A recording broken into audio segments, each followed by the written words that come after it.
Imagine a scholar who looked up at the night sky and was not content simply to admire it, but wished to measure it. Imagine a man who could not pass a mountain without wondering how high it stood, who could not see a river without asking where it began, who looked at the whole turning earth beneath his feet and set himself the impossible task of understanding it. Imagine a mind so hungry for truth that it crossed deserts and mountains, learned the languages of distant peoples, and studied the beliefs of a faraway land, not to conquer them, but simply to understand them. Imagine a man who lived among kings and conquerors yet cared for none of their battles, only for the patient work of knowledge. Imagine a scholar who served at the court of a great warrior, and who used his place there not to gain power but to travel, to observe, to measure, and to write.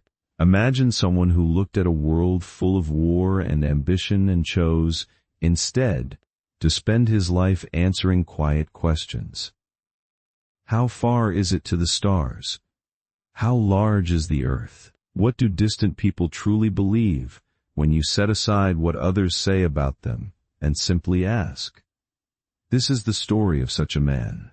His name was Abu Rayhan al-Biruni. He lived more than 1,000 years ago, in the lands of Central Asia and beyond, in an age that we now remember as a golden age of learning, when scholars in the Muslim world pushed forward the boundaries of science, mathematics, and understanding. He was one of the greatest of them, perhaps the most wide-ranging mind of his entire age, a man who studied the heavens and the earth, the rocks and the gems, the histories and the faiths of peoples, with a curiosity that seemed to have no limit at all. We will follow his whole life tonight, slowly and gently, from his birth in a distant land to the courts of powerful rulers, across his great journey to India, through the writing of the works that would carry his name across the centuries, and to his death as an old man still asking questions. It is a story about wonder, about the patient search for truth, about a mind that wanted to measure the world and never stopped trying. And across all the centuries between his world and ours, it leaves us with one quiet and beautiful question.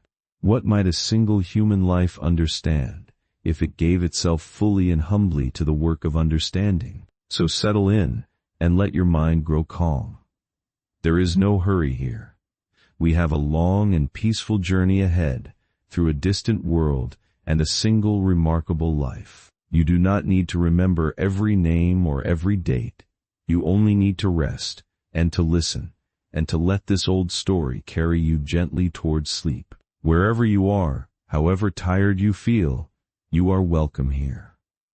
Let the cares of the day grow quiet, and let us travel back together to a world that is more than 1,000 years old. Perhaps you have known in some small way the feeling at the heart of this story, the simple pleasure of wanting to understand something, of looking at the world and feeling the quiet pull of a question. We are all born curious, all of us reaching out as children to understand the things around us.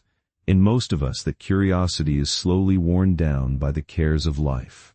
But in a few rare people it never fades, and becomes instead the central passion of a whole life. Al-Biruni was such a person. There is a particular peace in keeping company with a mind like his, as the night settles, a mind that found its deepest joy not in power or wealth, but in the patient pleasure of understanding. So as we begin the long walk back through his life, carry no burden of effort. You are not being asked to study or to remember. You are being invited to rest, and to let an old and true story unfold at its own unhurried pace. We will move slowly and gently, and there is nothing you need to do but listen, and let the calm of it settle over you like a blanket drawn up in the dark. To understand the man, we must first understand the world that made him. We must travel back to the 10th century, to a region of Central Asia called Khwarazm, a land of green river valleys and wide deserts, lying along the course of a great river that flowed toward an inland sea. Its lands are divided among the countries of that region, but in those days it was a distinct and ancient homeland, with its own deep history, its own culture, and its own proud traditions of learning that reached back long before the coming of Islam. It was a prosperous land, watered by the great river and enriched by trade, for the famous routes that carried silk and goods between distant civilizations passed through these regions. Caravans moved across the deserts, linking the lands of the East with those of the West, and with the goods came ideas, books, and learning. A child born in such a place, with a mind open to the world, would grow up at a crossroads, where the knowledge of many peoples met and mingled.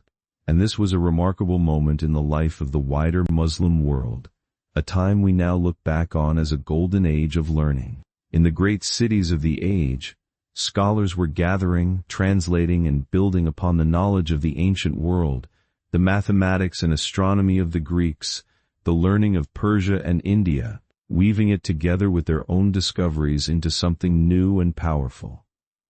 Observatories were built to watch the heavens. Libraries were filled with books. Rulers, for all their wars and ambitions, often took pride in supporting scholars and gathering them at their courts, for learning was prized, and a court adorned with brilliant minds was a court that shone. Into this world, at this remarkable moment, a child was born who would carry its spirit of inquiry further than almost anyone before him.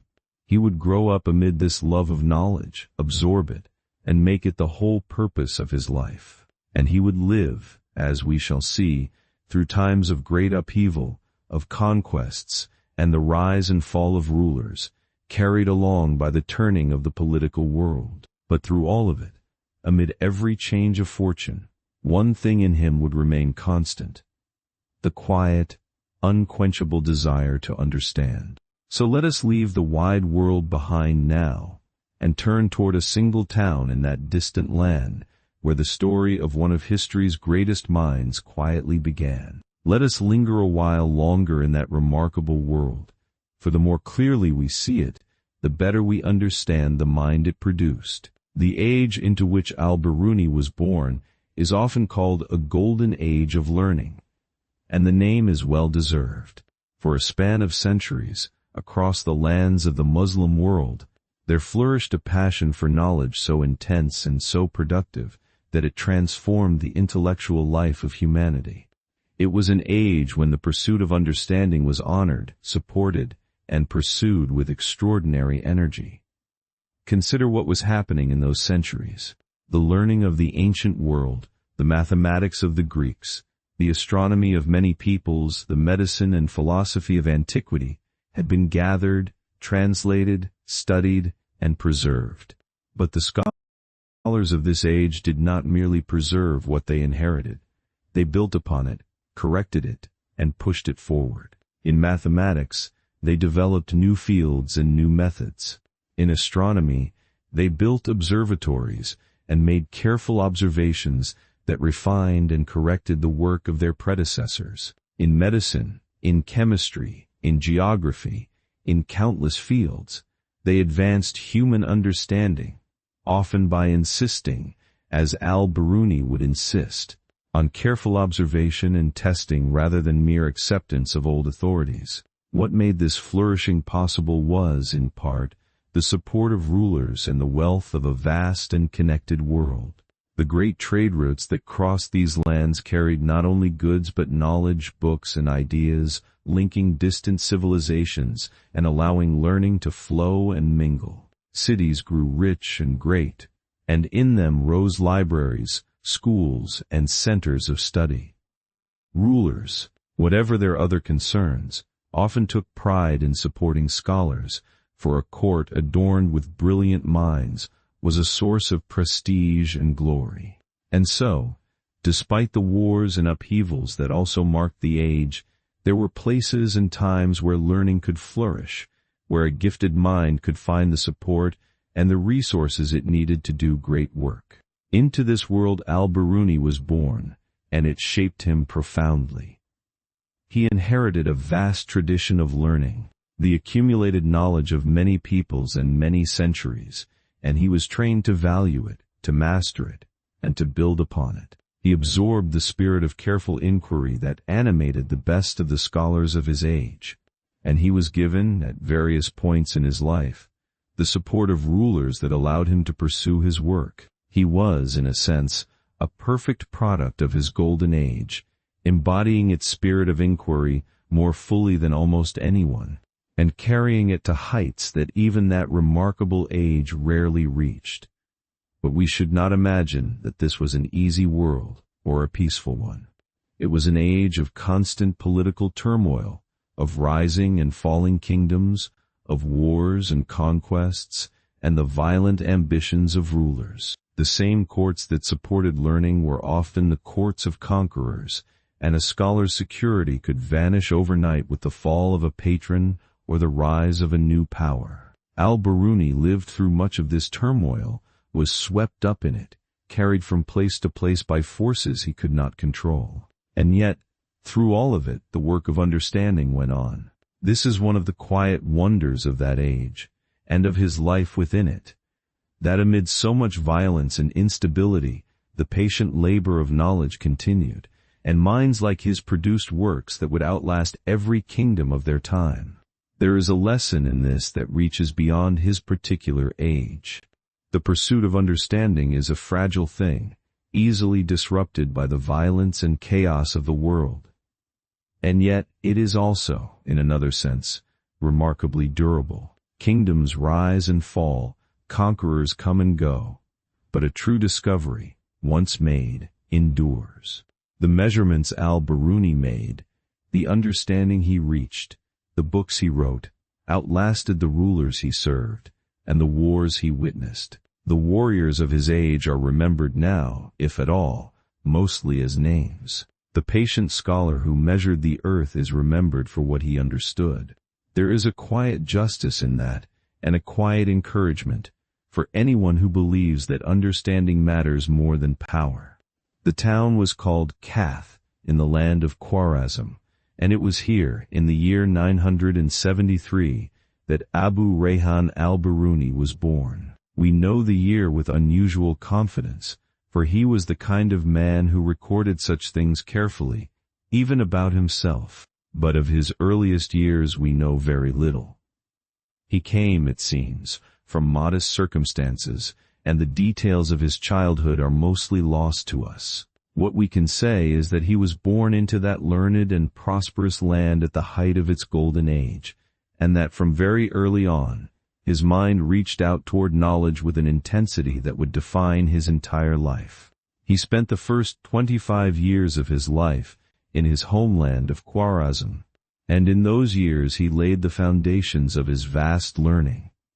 He studied the religious sciences, the law and theology of his faith. He studied grammar and language. But above all, he was drawn to the sciences that deal with measurement and the natural world. Mathematics, astronomy, the study of the stars and their motions. These were the fields in which his particular genius would shine, for he possessed a rare combination of gifts. He had a powerful mind for abstract reasoning, the kind of mind that can hold complex mathematics with ease, and he had, alongside it, the patient, practical temperament of a true observer, one who is not content with theory alone but wishes to measure, to test, to confirm with his own eyes. This combination is rarer than it sounds, and it is the key to understanding him. There are thinkers who love ideas but cannot be bothered with the patient labor of observation, and there are observers who gather facts but cannot reason deeply about them. Al-Biruni was both at once. He would happily spend years making careful measurements, recording the exact moment of an eclipse, the precise angle of a star, the careful dimensions of a thing, and then bring to those measurements a mathematical mind capable of drawing from them conclusions that few others could reach. He united the hand of the craftsman with the mind of the philosopher, and that union made him extraordinary. Even as a young man, he was already making astronomical observations of real value. We know, from his own later writings, that he was observing the heavens and recording what he saw while still quite young, building the habits of precision that would mark all his work. He was not content to learn what others had said about the stars. He wanted to look for himself, to measure for himself, to know. And this is perhaps the deepest trait of his character, the one that runs through everything he did. He trusted observation. He trusted careful measurement. He wanted to see the truth with his own eyes rather than simply accept it on the word of others. As he grew toward manhood, the desire for knowledge began to draw him outward, beyond his homeland. For although Khwarazm was a place of learning, the young scholar's curiosity was too large to be contained in any single place. He wished to learn from the greatest minds of his age, to gather knowledge wherever it could be found. And so, as a young man, he left his home and traveled to the city of Bukhara, which in that age was one of the great centers of knowledge in the entire world, a city whose libraries and scholars drew seekers from far and wide. It was here, in the world of these great cities of learning, that something remarkable happened, a meeting of minds that history has remembered. For in this period the young Al-Biruni came into contact with another young man of extraordinary genius, a scholar and physician whose name would also echo down the centuries, the man known in the West as Avicenna, and in his own world as Ibn Sina. The two young geniuses, it is recorded, exchanged views and corresponded, debating questions of philosophy and natural science. We can imagine them, two brilliant minds at the dawn of their powers, testing their ideas against each other, neither willing to concede a point easily, each sharpening the other. Their exchange was not always gentle. They disagreed, sometimes sharply, on deep questions about the nature of the physical world, drawing on the inheritance of the ancient Greek thinkers and pushing beyond it. We need not follow the details of their debates, which were technical and difficult. What matters is what these exchanges reveal about Al-Biruni. Even as a young man, in the company of one of the greatest minds of the age, he held his own. He questioned, he challenged, he refused to accept a conclusion merely because a great authority had stated it. He wanted reasons. He wanted evidence. He brought to every question the same demand that he brought to the stars. Show me, demonstrate it. Let me see for myself whether it is true. These were the formative years then. A brilliant young mind, born in a distant land at the height of a golden age, gathering knowledge with an unquenchable hunger, observing the heavens with patient care, and testing his ideas against the finest minds of his time. He was becoming, even in his youth, the kind of scholar he would remain all his life. Independent, rigorous, endlessly curious, and devoted above all to seeing the truth for himself. But the world he lived in was not a calm one, and the turning of its politics would soon sweep him up and carry him far from the home where his mind had first taken flight.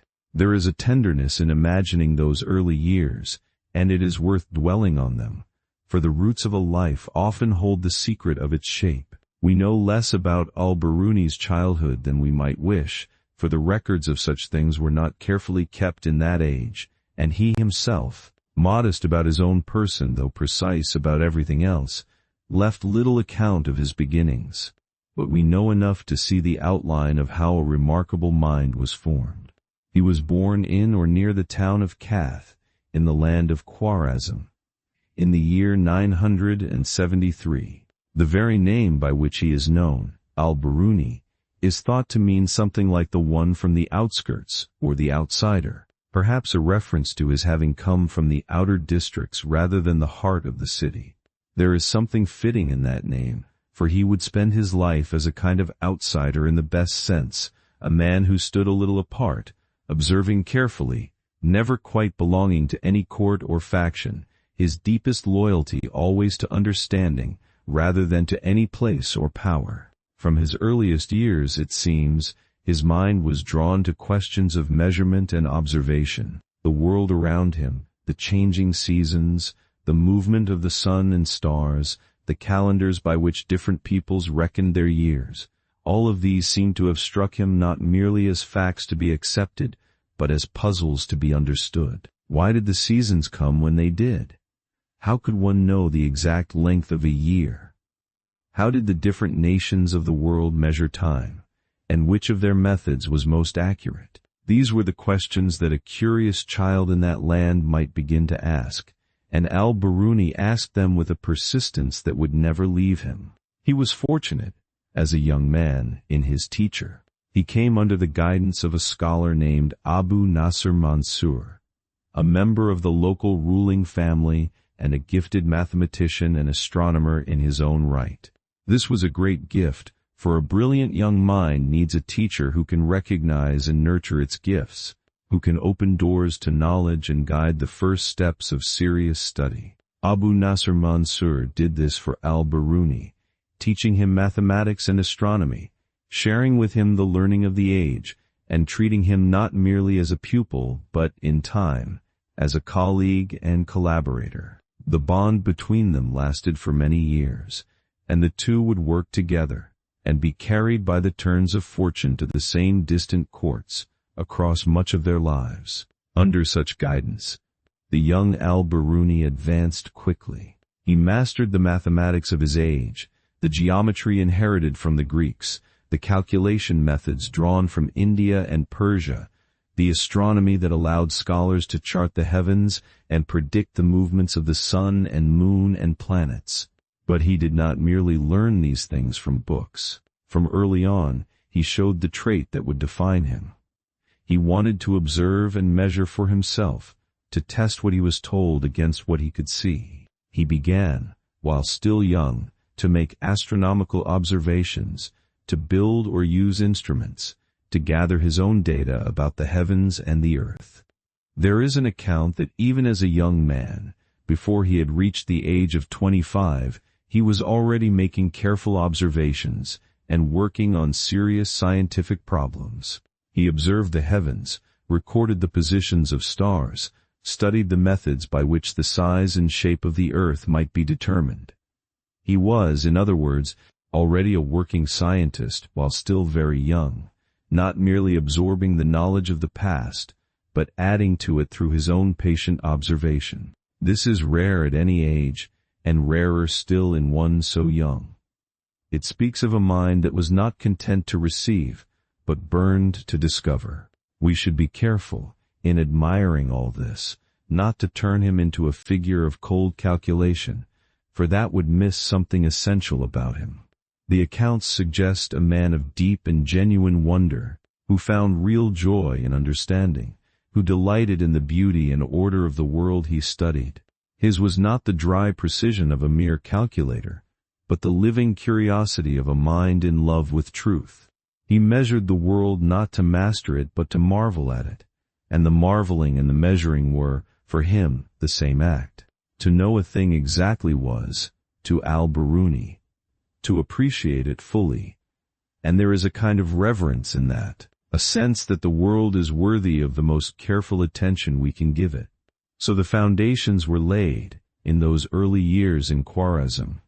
A curious mind, a gifted teacher, the mathematics and astronomy of a golden age, and above all the determination to observe and measure for himself, rather than simply to accept what he was told. The boy who wondered about the seasons and the stars was becoming a young man who could chart them with precision. He could not yet have known where his curiosity would carry him, across mountains and into a distant civilization, and upward into the deepest understanding of the heavens and the earth. But the journey had already begun, in the patient, joyful work of a young mind, learning to measure the world. It is worth dwelling longer on the particular cast of his mind, for it is the thing that sets him apart and makes him feel, across all the centuries, so close to us. We have said that he united the reasoning of a mathematician with the patience of an observer. Let us look more closely at what that patience actually meant in practice, for it was the foundation of everything he achieved. Consider what it takes to observe an eclipse of the moon with precision, as Al-Biruni did many times across his life. One must know in advance, from calculation, roughly when it will occur. One must prepare one's instruments and be ready at the right moment, often deep in the night. One must watch with full attention as the shadow creeps across the moon's face, marking the exact instant of each stage. recording the time as carefully as the instruments of the age allowed. And one must do this not once but again and again, in different places and over many years, building up a body of observations from which, by careful mathematics, real knowledge can be drawn. This is patient, demanding, unglamorous work, the very opposite of the flash of sudden genius. It is the slow, faithful labor of a person who cares more for truth than for ease. Al-Biruni did this kind of work all his life, in every field he touched. He measured the angles of stars. He recorded the timing of celestial events. He weighed minerals and gems with great care to determine their densities. He measured shadows to determine directions and times. He gathered, always, the careful observations from which sound conclusions could be drawn. And he designed and described the instruments needed for such work, understanding that the quality of one's knowledge depends on the quality of one's tools and the care with which they are used. Behind all this lay a deep conviction, one that we might call the very heart of the scientific spirit. It was the conviction that the truth about the world is to be found by careful observation and measurement, not by mere authority or speculation. When Al-Biruni wanted to know something about the natural world, his instinct was not to consult the opinions of the ancients and accept them, but to observe, to measure, to test. He respected the learning of those before him, drew on it deeply, but he did not treat it as beyond question. Where he could check a claim against observation, he did, and where observation contradicted authority, he trusted observation. This is a rarer and more radical commitment than it may sound, and it is the source of his enduring greatness. This commitment to accuracy shaped even the way he wrote and reasoned. He was careful to distinguish what he knew for certain from what he merely suspected. He was honest about the limits of his knowledge, willing to say that a question remained unsettled, rather than to claim a false certainty. He criticized those who made grand claims without evidence, who let their wishes or their prejudices shape their conclusions. He had little patience for the pseudo-sciences of his age that promised knowledge without the discipline of real observation. He wanted demonstration. He wanted evidence. He wanted to see for himself. There is a particular kind of humility in this, which is easy to miss beneath the brilliance. The truly arrogant mind assumes it already knows, and bends the world to fit its assumptions. The mind of a real seeker, like Al-Biruni's, approaches the world ready to be corrected by it, willing to measure carefully and to follow the evidence wherever it leads, even when it leads somewhere unexpected or uncomfortable. This humility before the facts, this willingness to let the world teach him rather than to impose his ideas upon it, is perhaps the deepest trait of his character. It made him not only a great scholar but a kind of model of how a mind ought to meet the world. And there is something restful in contemplating such a mind, especially as the night settles. For we live often in a hurry, reaching for quick answers, impatient with uncertainty, eager to be done with our questions. Al-Biruni reminds us of another way, the slow, patient, careful way of the true seeker, who is content to take the time that understanding requires, who finds a deep and quiet joy in the work of measuring and learning, who is not anxious to claim more than he knows but content to know truly what can be known. There is peace in that way of being, the peace of a mind at home in the patient pursuit of truth. It is a peace Al-Biruni seems to have possessed, and it is one we might wish for ourselves. The age in which Al-Biruni lived was one of constant political change, and the lives of scholars were often shaped by forces far beyond their control. Rulers rose and fell. Kingdoms expanded and collapsed, and scholars, however brilliant, were dependent on the patronage of the powerful, for it was the courts of rulers that supported learning, that provided the libraries and the instruments and the means of life. A scholar's fortunes were therefore tied to the fortunes of his patrons, and when a kingdom fell, its scholars were often scattered, forced to seek new courts and new protectors. So it was with Al-Biruni. The early part of his adult life was a period of wandering, of moving from place to place as the political winds shifted. There were times of difficulty, when upheaval in his homeland forced him to leave, and he found himself traveling through the lands of Central Asia and Persia, seeking the support of one ruler or another. He spent time at the court of a ruler in the region near the great inland sea, who supported his work. He moved again as circumstances changed. For a man who wished only to observe the heavens and pursue his studies in peace, these were unsettled years, and yet he never stopped working, never stopped observing, never stopped writing, whatever his circumstances. It was during this period of wandering, around the year 1000, that he completed the first of his great works, a book on the chronology of ancient peoples. It is a remarkable work, and it tells us much about the kind of scholar he was. Its subject was time itself, or rather, the many different ways that different peoples had measured and reckoned time across history. He set out to understand and compare the calendars and eras of many nations, the ways that Arabs, Persians, Greeks, Jews, and others had counted their years and marked their days. To do this, he had to gather an enormous amount of information about the customs and histories of many peoples, and to organize it with care and precision. What is striking about this work, and about all his work, is the spirit in which he approached it. He did not simply repeat what he had been told. He sifted his sources critically, comparing one account against another, noting where they disagreed, trying to determine what was most likely true.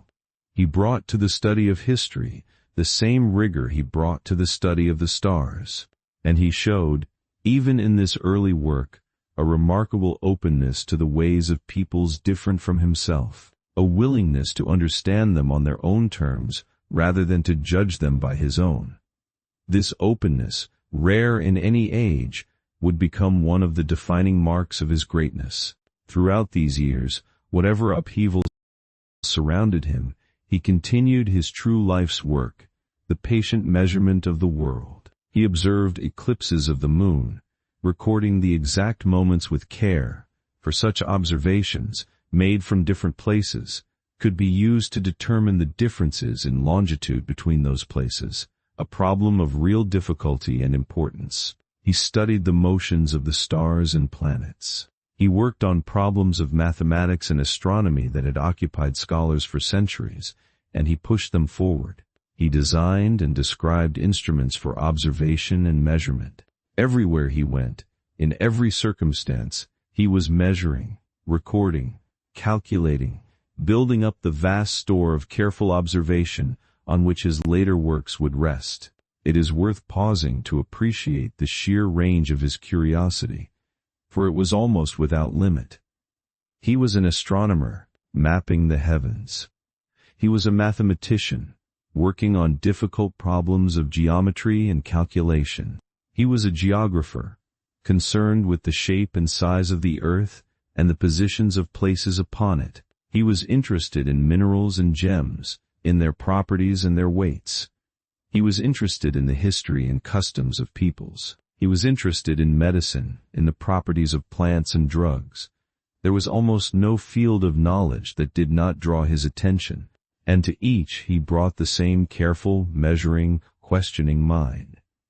He was, in the truest sense, a man who wished to understand everything, and he combined this vast range with a depth that is even more impressive. He was not a dabbler who knew a little of many things. In field after field, he reached the very front rank of what was known in his age, and pushed beyond it. In astronomy, in mathematics, in geography, in the study of India that we shall come to, his work was not merely competent, but pioneering, advancing human understanding in ways that would be recognized for centuries. To be so wide and so deep at once is perhaps the rarest of all intellectual gifts, and Al-Biruni possessed it as fully as anyone who has ever lived. But the unsettled years of wandering were to give way to a new chapter, one that would carry him far from his homeland, into the service of one of the most powerful and feared rulers of the age, and onward to the great adventure of his life, his encounter with the distant and unfamiliar world of India. In the year 1017, the course of Al-Biruni's life changed decisively.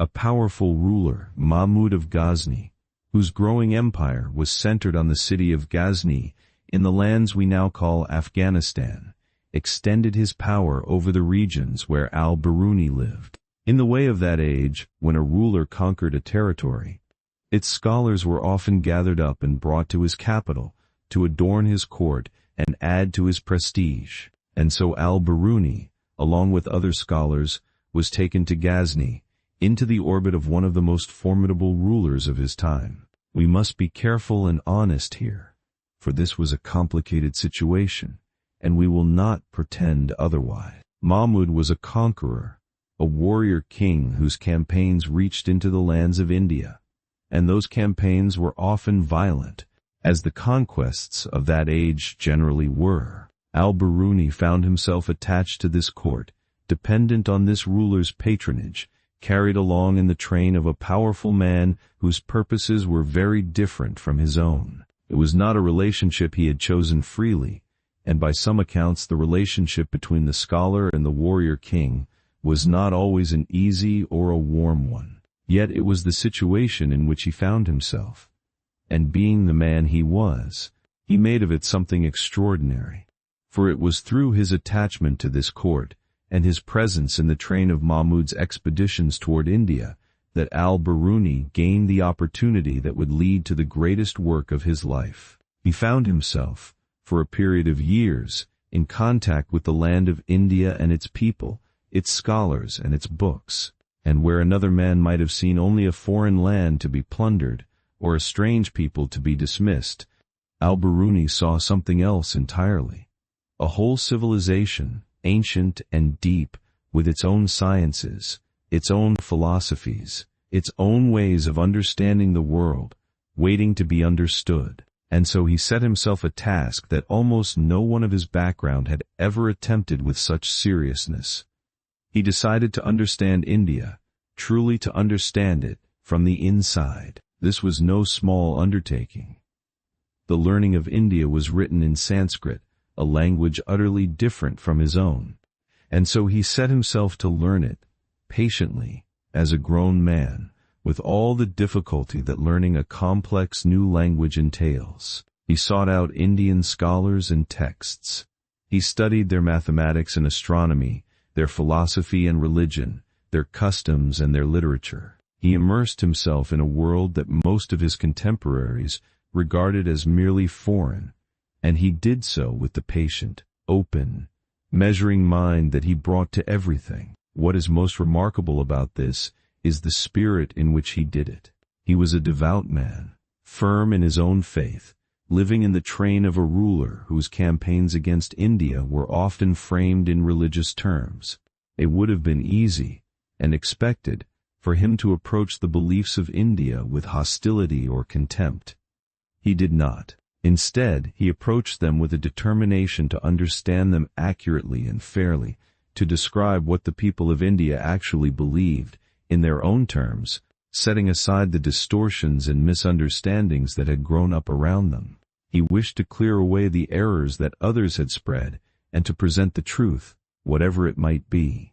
This was a profoundly difficult thing to do, and a profoundly admirable one. To set aside one's own assumptions, to resist the easy path of judging others by one's own standards, to make the patient effort to understand a different people on their own terms. This is hard in any age, and it was rare indeed in his. Al-Biruni managed it to a degree that has amazed those who have studied his work ever since. He could describe the beliefs and practices of India with such accuracy and such fairness that his account remains, 1,000 years later, one of the most valuable windows we have into the India of his time. He had become, in effect, something the world had hardly seen before. A careful, sympathetic, scientific student of a foreign civilization. He noticed the difficulties honestly, too. He wrote about how hard it was to bridge the gap between his world and the world of India, about the differences of language and custom and assumption that made true understanding so challenging. He did not pretend it was easy, or that he had perfectly succeeded. But the very honesty with which he acknowledged the difficulty is itself a mark of his greatness. He was not interested in a comfortable, flattering account.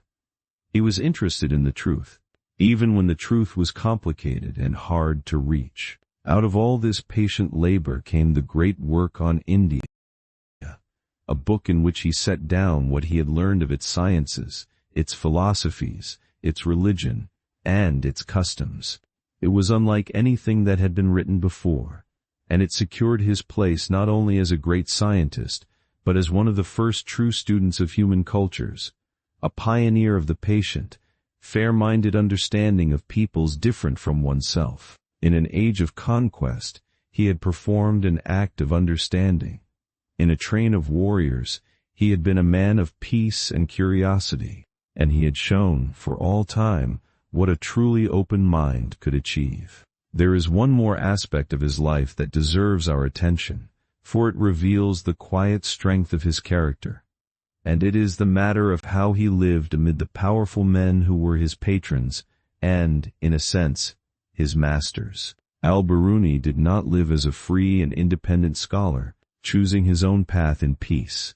He lived, for much of his life, at the courts of rulers, dependent on their favor for his livelihood and his ability to pursue his work. And the rulers he served were not gentle men. They were conquerors and warriors, powerful and often ruthless, whose campaigns brought destruction and whose courts could be dangerous places for those who fell out of favor. The greatest of his patrons was a mighty conqueror whose armies swept across vast lands, a man known far more for his conquests than for his gentleness.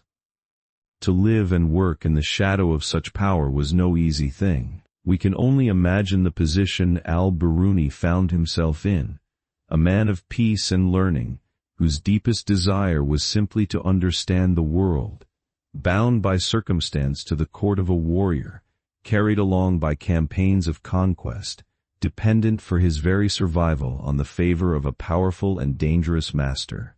It would have been easy, in such a position, to become a flatterer, to bend his work to please his patron, to compromise his honesty for the sake of safety and reward. Many scholars in such circumstances have done exactly that. But Al-Biruni, by every indication, kept his integrity intact. He served his patrons, dedicating works to them, accompanying their expeditions, providing the astronomical and other knowledge that a ruler of that age valued. But his deepest loyalty was never to any ruler. It was to knowledge, to truth, to the patient work of understanding. He used the resources and the opportunities that his patrons provided, the travel, the support, the access to distant lands, to pursue his own great project of understanding the world. Even his journey to India, undertaken in the train of a conqueror, he turned into one of the great works of open-minded scholarship. He took what his difficult circumstances offered and made of it something far greater and finer than his patrons could have imagined or intended. There is a quiet lesson in this, in the way he kept his soul his own amid the pressures of power. He did not have the freedom to refuse the powerful, as some scholars in gentler circumstances might have done. He was bound to them by necessity. But within that bondage he kept an inner freedom, the freedom of a mind devoted to truth, that no ruler could take from him. He gave his patrons their due, the dedications, the service, the respect their power demanded. But he gave to knowledge his heart, and it was for knowledge that he truly lived. The conquerors he served are remembered now, if at all, mostly for their wars. Al-Biruni is remembered for his understanding, which has outlasted all their conquests, and we should notice, too, the gentleness that seems to have characterized him, for it stands in such contrast to the violent age in which he lived. He was, by all accounts, a man of peace, who took no joy in the conquests he witnessed, whose interest was always in understanding rather than in dominating. In an age of warriors, he was a man of the mind. In a world that prized power, he prized truth. He moved through the courts of conquerors carrying within him a different set of values entirely, the values of curiosity, of patience, of honesty, of the humble and joyful pursuit of understanding. He could not change the violent world around him, but he could remain himself within it, and he did, keeping his curiosity and his integrity alive through all the turmoil of his age. This is perhaps the deepest thing his life has to teach us, beyond all his particular discoveries. It is possible, his life suggests, to live amid circumstances we cannot control, bound by necessities we did not choose, dependent on powers we cannot resist, and yet to keep our inner life our own, devoted to what we believe truly matters. Al-Biruni could not escape the courts of conquerors, but he could fill his days with the patient pursuit of understanding, could keep his curiosity and his honesty alive, could remain, in the deepest sense, a free man, free in the one place where freedom finally lives, in the devotion of the mind and heart to truth. And that freedom, unlike the power of the conquerors he served, has proven imperishable. Before we follow him further into the distant land that would occupy so much of his thought, it is worth pausing to reflect on the quality that lay beneath everything he did, for it is the thread that binds his whole life together. That quality was curiosity, but curiosity of a particular and beautiful kind. There is a shallow curiosity that flits from thing to thing, gathering novelties, never resting long enough to understand. Al-Biruni's curiosity was not of this kind. His was a deep curiosity, patient and sustained, that wished not merely to glimpse a thing, but to understand it thoroughly, to measure it, to know it truly. When something caught his attention, whether the size of the earth or the customs of a distant people or the density of a precious stone, he did not rest with a passing impression. He stayed with it, studied it, measured it, questioned it, until he understood it as fully as the tools of his age allowed. This patience, this willingness to stay with a question until it yielded its truth, was the engine of all his achievement. And his curiosity was joined to humility, which is rarer still. A proud mind assumes it already understands, and so it stops looking. A humble mind knows how much it does not know, and so it keeps seeking. Al-Biruni, for all his vast learning, retained to the end the humility of one who knows that there is always more to understand, that the world is larger and deeper than any single mind can fully grasp. This humility kept his curiosity alive across his whole long life, for he never reached the point of thinking he had learned enough. There was always another question, another measurement, another civilization, or science or mystery waiting to be understood. We might think of his curiosity as a way of being in the world, a stance of patient, humble, joyful attention to whatever lay before him. It was not a means to an end, not a tool for gaining power or wealth or fame, though his learning brought him a kind of fame. It was, rather, an end in itself, a way of living that found its deepest satisfaction simply in understanding. To wake each day and find the world full of things worth understanding, to spend one's hours in the patient work of coming to know them, to feel the quiet joy of a question answered or a measurement confirmed. This was, for Al-Biruni, the good life, and he lived it as fully as anyone ever has. There is something in this that we might carry with us, gently, into our own lives, however different they are from his. We need not measure the earth or learn a difficult language or chart the movements of the stars, but we can cultivate, in our own small ways, the same patient and humble curiosity, the same willingness to look closely at the world and to wonder at it, the same joy in understanding for its own sake. It is a quiet path, and a peaceful one, and it is open to anyone who chooses it. Al-Biruni walked it to its furthest reaches, but the path itself begins wherever we are, in the simple decision to look at the world with fresh eyes and an open mind, and to find in understanding a joy that nothing can take away. We come now to what was perhaps the most remarkable undertaking of his life, and the one that shows most fully the greatness not only of his mind but of his character.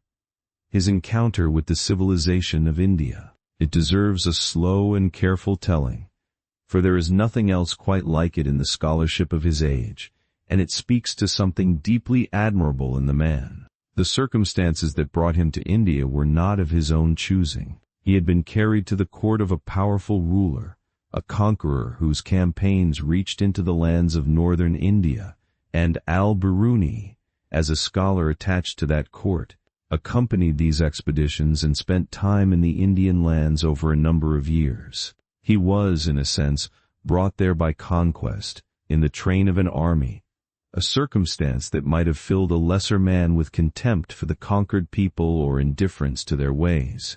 But Al-Biruni was not a lesser man. Faced with a whole civilization unfamiliar to him, with its own languages, its own sciences, its own religions and customs and ways of seeing the world, he did the thing that came most naturally to him. He set out to understand it.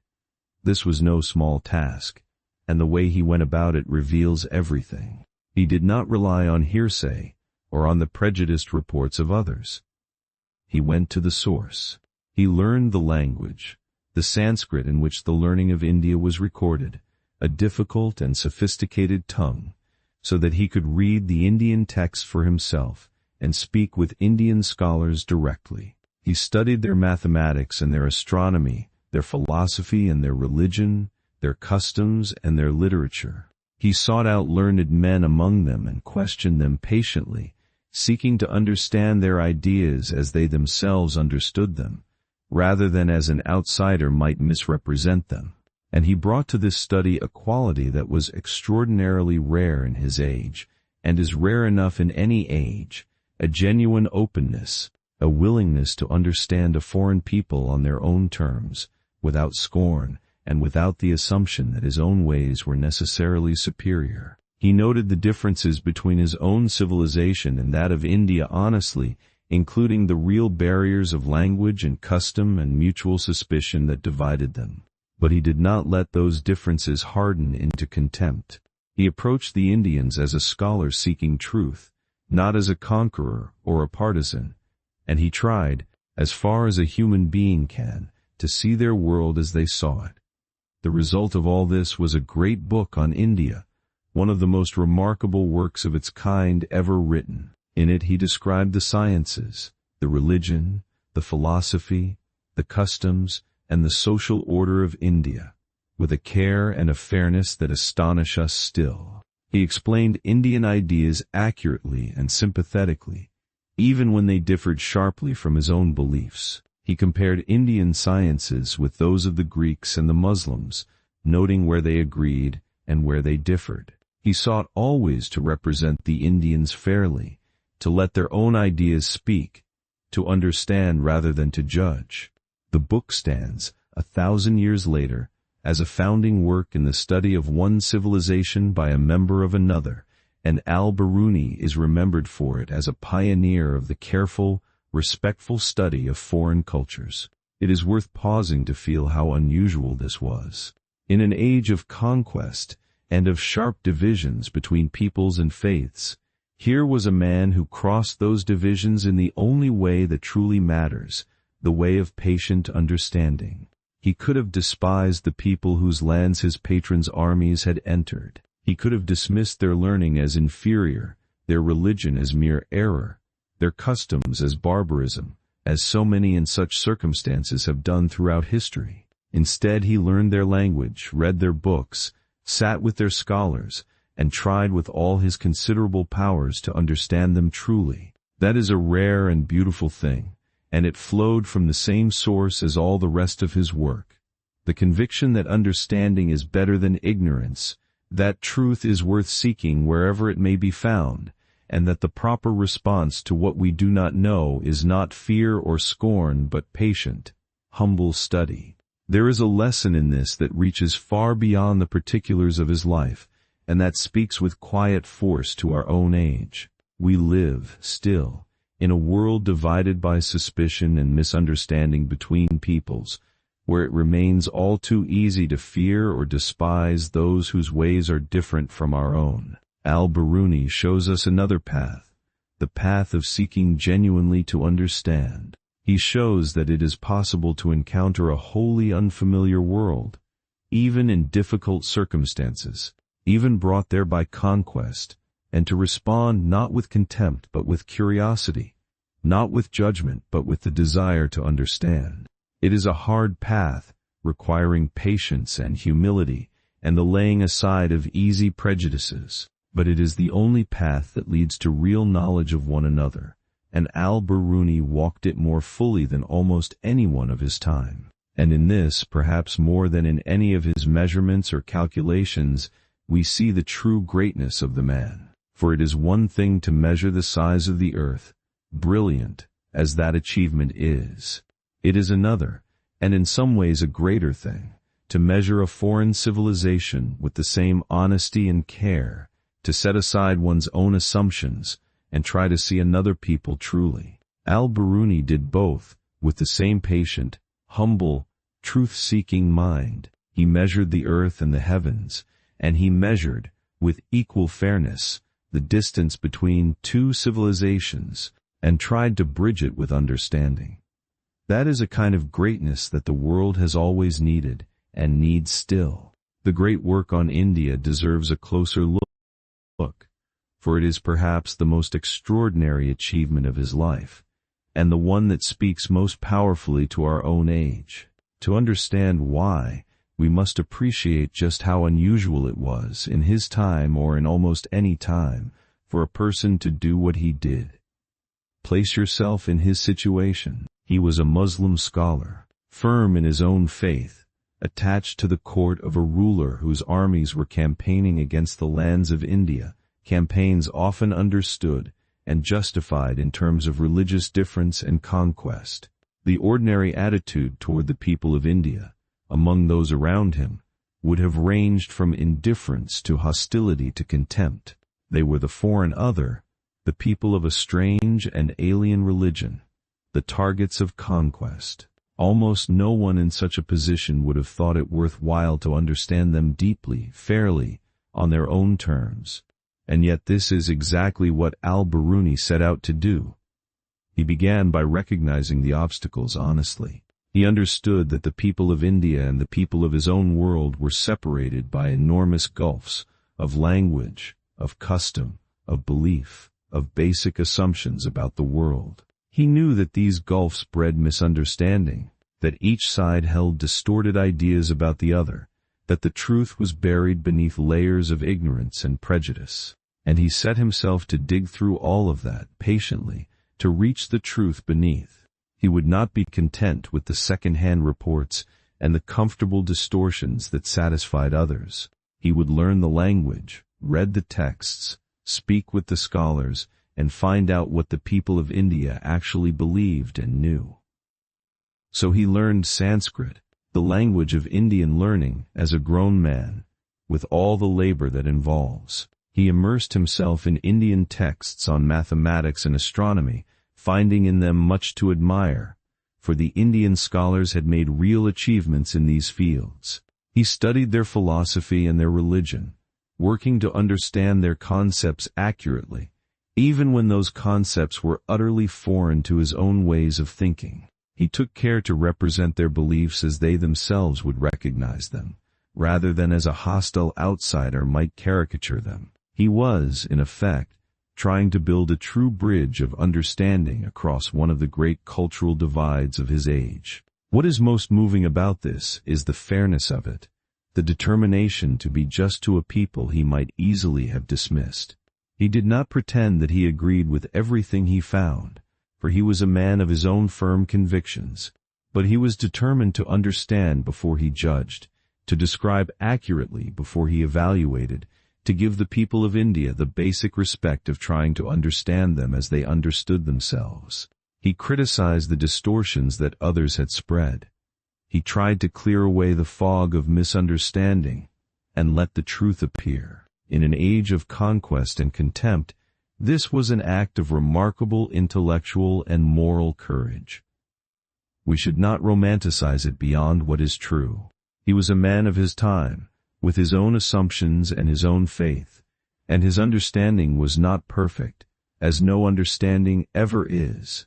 He found some Indian ideas strange or mistaken, and said so, but the spirit in which he approached the whole task, the patient, fair, truth-seeking spirit, was so far ahead of his age, and frankly ahead of much that came long after, that it remains astonishing. His account of India became, and remains, one of the most valuable records we have of that civilization in his time, precisely because he tried so hard to get it right, rather than to make it serve his prejudices. And there is a lesson in this that reaches far beyond the study of India, a lesson our own divided age badly needs.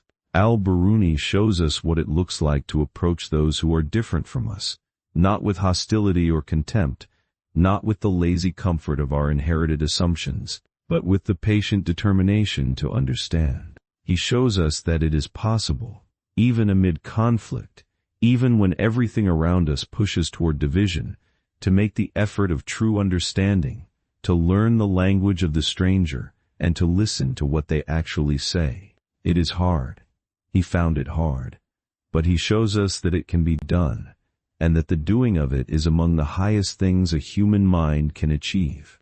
In an age that built its glory on conquest, Al-Biruni built something quieter and more lasting, a work of understanding, a bridge of knowledge across a great divide. The conquests of his age have crumbled into history. His act of understanding endures, still teaching, still admired, 1,000 years later. There could be no clearer demonstration of what he believed, that to understand the world is a greater thing than to conquer it. Of all the things Al-Biruni sought to measure, none reveals his genius more beautifully than his attempt to measure the size of the earth itself. It is worth pausing over this, slowly, for it shows us his mind at its finest, and it is one of the loveliest achievements in the whole history of science. The question was an ancient one. How large is the earth? How far is it around the whole globe? Scholars before him had attempted to answer it, most famously the Greeks, who had devised ingenious methods involving observations taken at two distant places at the same time. These methods worked, but they required sending observers to far apart locations and coordinating their measurements, which was difficult and prone to error. Al-Biruni, characteristically, was not satisfied.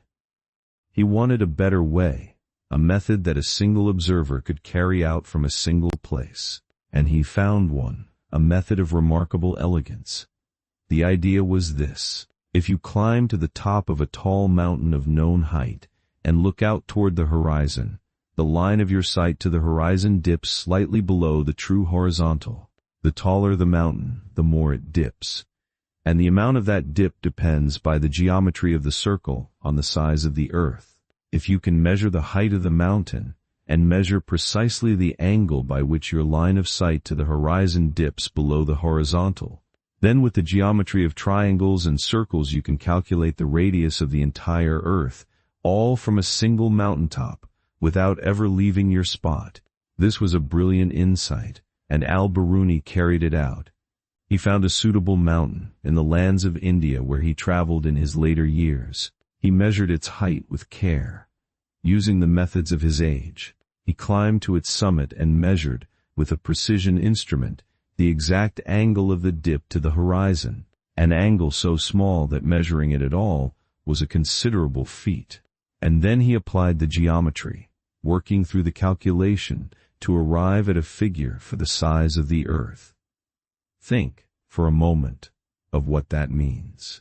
Here was a man standing on a single mountaintop, looking out at the hazy line where the land met the sky, and from that one observation, and the power of mathematics, reaching out to embrace the size of the whole planet. He could not travel around the earth. He could not see its curve from above, as we can now. He had only a mountain, an instrument, and his mind, and with these, he reached out and took the measure of the world.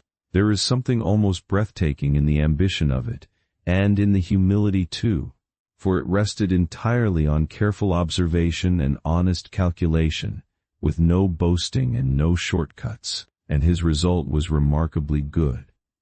The figure he arrived at for the size of the earth was close, strikingly close, to the value we know today through modern instruments and satellites.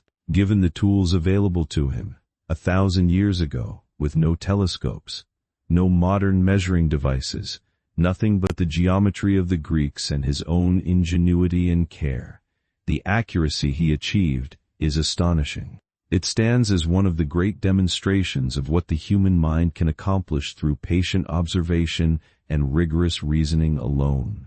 But we should not let the brilliance of the result obscure the deeper thing it reveals about him. What this achievement shows, above all, is the character of his mind. Its refusal to accept the easy answer, its insistence on finding a better method, its marriage of bold imagination with meticulous care. Many people can dream up an idea. Many others can carry out a careful measurement. Al-Biruni could do both, could conceive a method of startling cleverness, and then execute it with the patience and precision needed to make it actually work. That union of imagination and rigor is the rarest thing in science, and he possessed it as fully as anyone of his age. This concern with measuring the earth was part of a larger field to which he gave much of his life, the field we now call geodesy, the science of determining the size and shape of the earth and the precise locations of places upon it. He worked out methods for finding the coordinates of cities, for determining the direction from one place to another across the curved surface of the globe, for mapping the world with ever greater accuracy. So important were his contributions that later generations would call him a father of this science. He had taken the vague and approximate knowledge of his predecessors and made it precise, turning the measurement of the earth from guesswork into a true science. There is a quiet beauty in imagining him at this work, a solitary figure on a mountaintop at dawn, instrument in hand, measuring the faint dip of the horizon, then sitting patiently with his calculations, working through the geometry that would yield the size of the world. He sought no glory from it, no power, no reward beyond the knowledge itself. He simply wanted to know how big the earth was, and he found a way to find out. And in that pure, patient pursuit of an exact truth, we see the very heart of who he was. If the earth was one great object of his measuring mind, the heavens were the other, and perhaps the first love of all. From his earliest years, Al-Biruni had turned his gaze upward, and the study of the heavens would remain central to his work throughout his long life. Astronomy, in his age, was a science of great sophistication and great practical importance. It was needed to keep accurate calendars, to determine the times of prayer and the dates of religious observances, to find the direction of the sacred sites for worship, and to guide travelers across the trackless deserts and seas by the positions of the stars. But for Al-Biruni, it was more than a practical tool. It was a window onto the deep order of creation, a way of perceiving the vast and beautiful regularity with which the heavens turned, to chart the movements of the sun and moon and planets, to predict the eclipses, to map the positions of the stars, was to trace, however dimly, the magnificent order of the cosmos. He pursued this study with his characteristic combination of careful observation and rigorous calculation. He built and used instruments to observe the heavens with precision, recording the positions of celestial bodies, measuring the angles and the timings that allowed the movements of the sky to be understood. He observed eclipses, those rare and striking events when the sun or moon is darkened, and used them with great ingenuity to determine the differences in longitude between distant places, for an eclipse seen from two locations at known local times reveals how far apart, east to west, those locations lie. In this way he wove together his astronomy and his geography, using the heavens to map the earth. His greatest astronomical work was an enormous encyclopedia of astronomy that he dedicated to one of the rulers he served, a vast and comprehensive treatment of the science as it stood in his day. In it he gathered and refined the astronomical knowledge of his age, the observations and calculations, the tables and methods, presenting them with a thoroughness and accuracy that made the work a monument of medieval science. It was the labor of a master at the height of his powers, distilling a lifetime of study into a single great achievement. And his mind, ever questioning, did not shrink from the deepest and most difficult questions, even those that touched on matters far ahead of his time. There is a remarkable instance of this. The scholars of his age generally assumed that the earth stood still at the center of the cosmos, with the heavens turning around it, and this was the settled view, supported by the great authorities of the past. But Al-Biruni, with characteristic open-mindedness, was willing to consider the alternative, that the earth itself might turn, rotating on its axis, with the apparent motion of the heavens being a result of the earth's own movement. He did not assert this as proven, for he recognized that the question could not be settled by the evidence available to him, and he was too honest a thinker to claim more than he could demonstrate. But the very fact that he took the possibility seriously, that he was willing to entertain so radical an idea against the weight of authority, reveals the rare freedom and openness of his mind. This is worth dwelling on, for it shows us something important about him. He was not a man who accepted things simply because the great authorities had said them. He examined, he questioned, he weighed the evidence, and he held his conclusions with exactly the confidence the evidence warranted, no more and no less.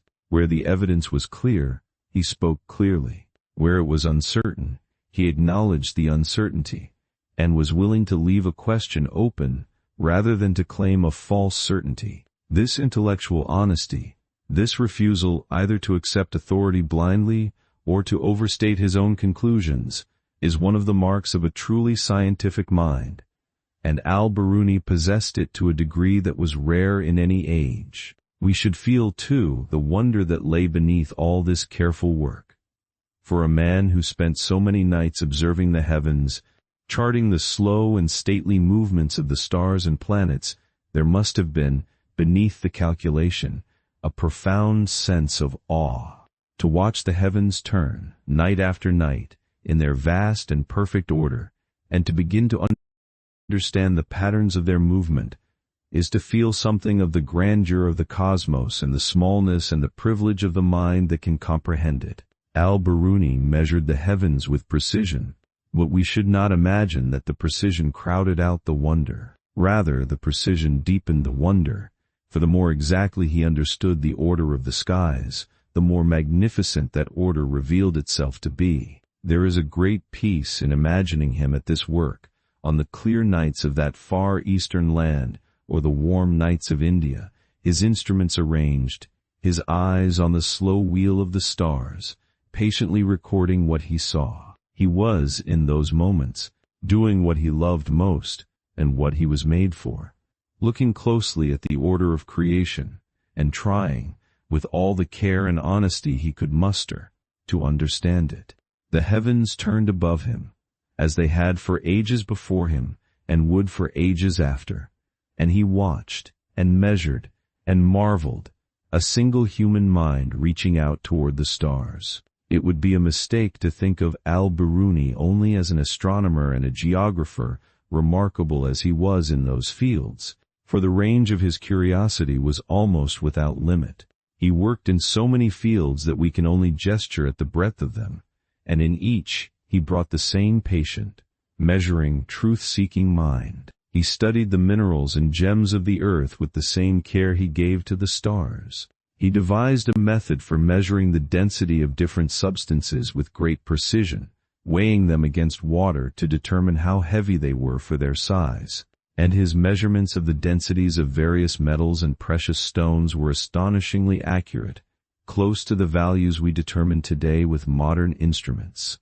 He wrote a book on gems and minerals, describing their properties, their origins, their values, gathering into one work a wealth of careful observation about the substances of the earth. Where others saw only the beauty or the worth of a jewel, Al-Biruni saw also a thing to be understood, measured, and known. He studied medicine and the properties of drugs, compiling knowledge of the substances used to heal, their names in many languages, their effects and their uses.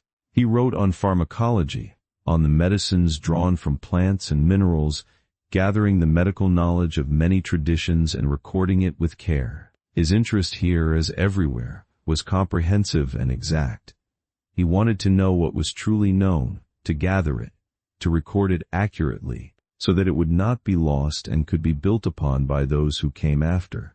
He wrote on history, and on the chronology of nations, on the different calendars and eras by which the various peoples of the world reckoned their time. One of his early great works was devoted precisely to this, to establishing as accurately as possible the chronologies of ancient peoples, sorting out the tangled systems by which different nations counted their years and dated their events. This was a labor of immense scholarship, requiring knowledge of many cultures and their histories, and a careful, critical sifting of conflicting accounts. It reflected his deep concern with accuracy in all things, even in so difficult and disputed a matter as the reckoning of time across many civilizations. He wrote on mathematics, refining and extending the geometry and arithmetic of his age. He wrote on geography, mapping the world with greater precision than had been achieved before. He wrote on the astrolabe and other instruments, on the methods of observation and calculation that his sciences required. He even catalogued his own works, and those of another great scholar before him, for he had the orderly mind of one who wished to keep track of what had been done and what remained to do. By the end of his long life, his works numbered well over 100, perhaps far more, each one a careful contribution to some field of knowledge, each one reflecting the same tireless curiosity and the same insistence on accuracy. It is almost impossible to comprehend the scope of such a life's work. We live in an age of specialists, where a scholar may devote an entire career to a single narrow field. Al-Biruni ranged across nearly the whole of the knowledge of his time: astronomy and mathematics, geography and geology, history and chronology, medicine and pharmacology, the study of religions and the study of cultures, and in each he did not merely dabble but contributed seriously, often profoundly. It is no wonder that later generations would call him one of the most original and comprehensive minds the world had ever produced. He was, in the fullest sense, a universal scholar, a man whose curiosity embraced the whole world, and whose mind was equal to the embrace. And through all of it ran the same spirit, the spirit that unifies his vast and varied work into a single coherent life. The patient love of accuracy, the determination to know things truly, the refusal to accept the easy answer or the received opinion without testing it against the evidence. Whether he was measuring the density of a gem or the size of the earth, charting the movements of the stars or the customs of a distant people, sorting out the chronologies of ancient nations or the properties of healing drugs, he brought the same care, the same honesty, the same joy and understanding. The fields were many, but the mind was one, and the mind was always seeking, with all its considerable power, simply to understand the world more truly. Let us return to the measuring mind, and to that beautiful method by which he took the measure of the whole earth, for it repays a slower look, and it reveals something about the joy that drove him. We have described how he stood upon a mountain, measured the dip of the horizon, and from that single observation calculated the size of the planet. But consider the imagination behind it, the leap of insight required even to see that such a thing was possible. Most people, standing on a mountain and looking out at the horizon, see only a beautiful view. Al-Biruni saw a problem that could be solved, a measurement waiting to be made. He understood that the horizon dips slightly below the true level because the earth curves away beneath it, and that the amount of this dip depends on how high one stands and how large the earth is. He understood that if he could measure the dip precisely, and knew the height of his mountain, The mathematics would give him the size of the earth. To see all of this, to look at an ordinary view and perceive within it a path to one of the great measurements, required a mind of rare power and rare imagination. And then, having seen it, he did the patient work of actually making the measurement, and the careful mathematics of drawing the conclusion. Vision and labor together, as always with him. The result, as we have said, was remarkably close to the true size of the earth. But the deepest thing about this achievement is not its accuracy. It is the spirit of wonder and confidence behind it, the faith that the vast world is not beyond understanding, that even something as immense as the whole earth can be measured by a patient mind with simple tools. This is a profound and beautiful faith, and it lies at the root of all real science. The world is large and strange and bewildering, but it is not closed to us. With patience, with care, with reason and observation, we can come to understand it, piece by piece. Al-Biruni lived by that faith more fully than almost anyone, and his measurement of the earth is its perfect emblem. We should let ourselves feel the wonder of it, for wonder was at the center of his life. Here was a man who looked at the night sky not with mere admiration, but with a burning desire to understand its workings, who looked at the earth and longed to know its size and shape, who looked at distant peoples and wished to understand their souls. The whole world, to him, was a vast and glorious puzzle, full of questions waiting to be answered, and he gave his life to the joyful work of answering as many of them as one human lifetime could hold. There is something childlike in this, in the best sense, the pure, undimmed curiosity that most of us lose as we grow, but that he kept burning to the very end of his long life. It is worth reflecting, too, on his relationship to the powerful, for it stands in interesting contrast to the lives of some other great scholars. Al-Biruni spent much of his life attached to the courts of rulers, dependent on their patronage, carried along by their fortunes. He did not refuse this, as some scholars did. He served as a court astronomer, dedicated works to rulers and their sons, lived within the orbit of power, and yet there is no sign that this service corrupted the integrity of his work or the independence of his mind. He took what the courts could offer, the support, the resources, the libraries, the means to pursue his studies, and he used it all in the service of understanding. The patronage was a means, not an end. What he wanted from the powerful was not power for himself, but the freedom and the resources to pursue his true love, which was knowledge. In this he shows us another way of holding oneself amid the world's power, different from the path of total refusal, but with its own integrity. He engaged with power, used what it offered, but kept his heart fixed on his true purpose. He did not let the service of rulers become the goal of his life or the measure of his worth. The kings he served wanted glory and conquest. He wanted to understand the earth and the heavens. He took their support and gave them, in return, the dedication of his books, but he kept for himself the thing that mattered most. The freedom of his curious mind, fixed always on the truth. Amid the wars and ambitions of the powerful, he pursued his quiet questions, and it is his answers, not their conquests, that the world remembers. This is a quieter kind of integrity than outright refusal, but it is integrity nonetheless, and perhaps a more livable one for most of us.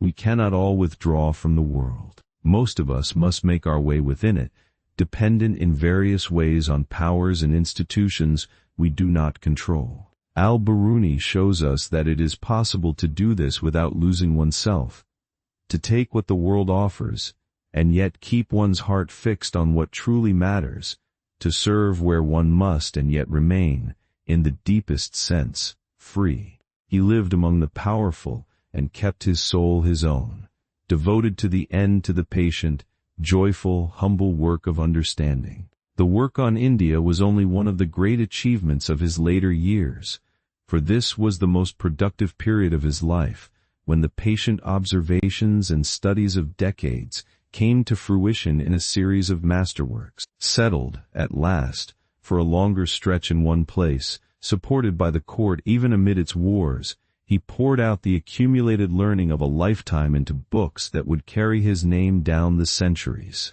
The greatest of his scientific works was an enormous encyclopedia of astronomy, geography, and related sciences, which he dedicated to the son of his ruler. It was a vast summation of the astronomical knowledge of his age, organized and corrected and advanced by his own observations and calculations. In its pages he brought together the work of centuries and added to it his own discoveries, on the motions of the heavens, the positions of the stars, the geography of the earth. It was the kind of work that only a mind of his range and depth could produce, and it stood for a long time as one of the great monuments of the science of his age. Among the many problems he turned his measuring mind to, one in particular shows the beautiful character of his genius. The problem of measuring the size of the earth. That the earth was a sphere was known to the learned of his age. But how large was that sphere? Al-Biruni devised an ingenious method to find out. From the top of a mountain of known height, he measured the angle to the distant horizon, the way the line of sight dipped below the level as it reached out to where earth and sky appeared to meet. From this single careful measurement, combined with the height of the mountain and the mathematics of geometry, he could calculate the size of the whole earth. It was a method of remarkable elegance, requiring not vast resources, but only a mountain, an instrument, and a brilliant mind. And the figure he arrived at for the size of the earth was astonishingly close to the value we know today. Think, for a moment, of what that means. Standing on a mountain more than 1,000 years ago, with simple instruments, this man measured the size of the entire planet, and got it very nearly right. There is something deeply moving in this, something that captures the whole spirit of his life. He looked at the vast earth beneath him, a thing far too large for any person to grasp directly, and he found a way, through patient observation and careful reasoning, to take its measure. This was what he did, again and again, across every field he touched. He took the immeasurable and found a way to measure it. He took the unknowable and made it, a little, known. He worked in so many fields that we can only gesture at the range of it. He wrote on minerals and precious stones, carefully measuring their densities, their weights, their properties. He wrote on medicine and the properties of drugs. He wrote on mathematics, on the astrolabe and other instruments, on shadows and their uses in measurement, on the determination of directions and times. He considered questions that would not be properly taken up again for centuries. He even, it is said, reasoned about whether the earth might turn upon its own axis, weighing the question with characteristic care. There was scarcely a corner of the knowledge of his age that he did not touch and enrich, and through all of it ran the same spirit. The patient love of accuracy, the trust in observation, the refusal to accept what could not be demonstrated, the openness to truth wherever it might be found. He was not a man of grand systems and sweeping claims. He was a man of careful measurements and honest conclusions, who would rather say truly that he did not know than claim falsely that he did. In an age that often prized eloquence and authority, he prized evidence. This is what makes him feel, across all the centuries, so strikingly modern, so much a kindred spirit to the patient scientists of later ages. He had, in the 10th and 11th centuries, the very temperament of science itself. He lived to a great age, working almost to the end. By the accounts, he was still pursuing knowledge, still asking questions, still hungry to understand, even as an old man with his strength failing. There is a story, which we may tell gently as it has been handed down, that in his final days a visitor came to him, and that even then, near death, Al-Biruni asked the man to explain to him a point of law he had been wondering about. The visitor, surprised, asked whether this was really the time for such a question, and Al-Biruni answered, in effect, that it was better to leave this world knowing one more thing than to leave it knowing less. Whether the story is exact in every detail or not, it captures him perfectly. A man whose hunger to understand did not fade even at the threshold of death. In the year 1048 or thereabouts, in the city of Ghazni that had been his home for the latter part of his life, Abu Rayhan al-Biruni died, an old man of around 75 years, having spent nearly every one of them in the patient pursuit of understanding. We will not invent the scene of his passing, nor adorn it with marvels. It is enough to say that one of the most curious and capacious minds that the human race has ever produced came at last to its rest, far from the land of its birth, in a city among the mountains, having spent its whole long life trying to understand the world. There is a quiet fittingness in the manner of his ending, working almost to the last, his curiosity undimmed by age. It is reported that even in his final days, an old man near the close of a very long life, he was still asking questions, still seeking to understand some matter of learning, still turning his mind toward the truth with the same patient hunger that had driven him since boyhood. A lifetime of measuring the earth and the heavens had not exhausted his wonder. To the very end, the world remained for him a place full of things worth understanding, and his mind remained, to the very end, devoted to understanding them. There could be no more fitting close to such a life than this. A curious mind, curious still, working toward the truth until the moment it could work no more. But his story did not end with his death. For the works he left behind, the great books of astronomy and geography, the study of India, the writings on minerals and mathematics and the measurement of the earth, lived on, and his reputation grew across the centuries. Later generations, looking back, would marvel at the range and the depth and the rigor of his mind. He came to be honored as one of the greatest scholars of his age, and indeed of any age, a founder of new fields of study, a pioneer of the patient, fair-minded understanding of the natural world and of human cultures alike. His careful study of India earned him a place as one of the first true students of foreign civilizations. His scientific work secured his fame among astronomers and mathematicians for centuries. We must be measured here, and resist the temptation to overstate, though in his case the truth is grand enough. He did not single-handedly create the sciences he worked in, nor was he the only great mind of his remarkable age. He worked within a flourishing tradition of learning, building on those before him, and alongside brilliant contemporaries.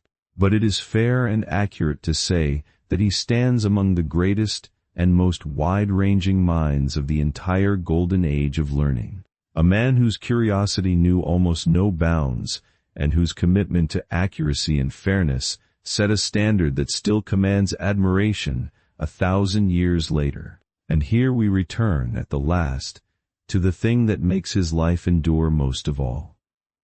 It is not any single discovery, remarkable as his discoveries were. It is the spirit of the man, the quality of mind that he brought to everything, and the quiet question that his whole life poses to us. He showed what a human mind can do when it gives itself, patiently and humbly and without limit, to the work of understanding. He looked at a vast and bewildering world, full of things too large or too distant or too strange to grasp, and he did not turn away, and he did not pretend to know what he did not. He measured. He observed. He learned the languages of strangers and studied their beliefs with fairness.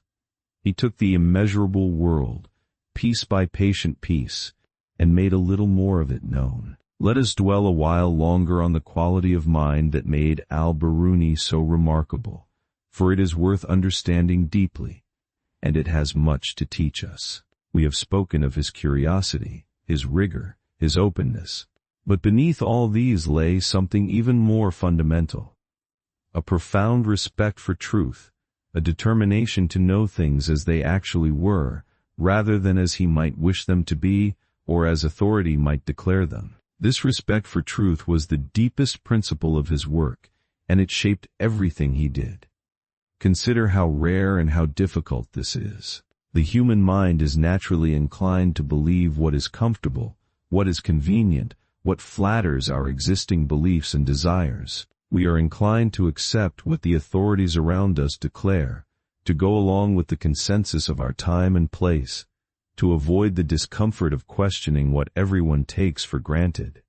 To resist all this, to insist on knowing what is actually true regardless of comfort or convenience or authority, requires a rare strength of mind and character. Al-Biruni had this strength to an extraordinary degree, and it is the root of his greatness as a scholar. We see it in his willingness to question even the great authorities of the past when the evidence pointed against them.